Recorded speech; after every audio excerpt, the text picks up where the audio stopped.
Rob and Judy, all of the so-called Broadview Six pled not guilty to charges stemming from protests that took place outside of the ICE facility on September the 26th. But because 4 out of the 6 are Democrats either running for office or already serving in some capacity, supporters claim that they're being prosecuted for their political affiliation and not for anything that they did on that day.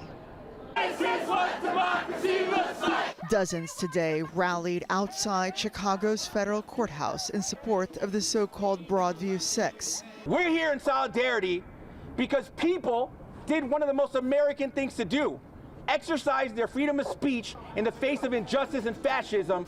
Inside, all 6 pled not guilty as a judge set their conditions for release.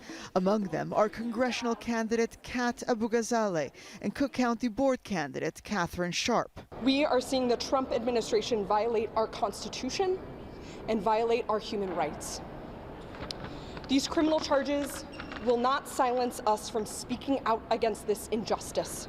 The 11-page indictment alleges that on September the 26th, when an agent was driving his vehicle towards the Broadview processing facility, he was surrounded by a group that included the 6, who are alleged to have banged aggressively on the government vehicle's side and back windows, pushed against the vehicle to hinder and impede its movement, as well as scratched the body of the government vehicle, including etching a message, specifically the word pig.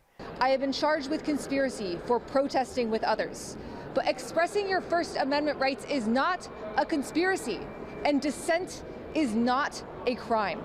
If convicted, the conspiracy count carries a maximum of 6 years in federal prison. The Broadview Six are next expected in court on December the 4th.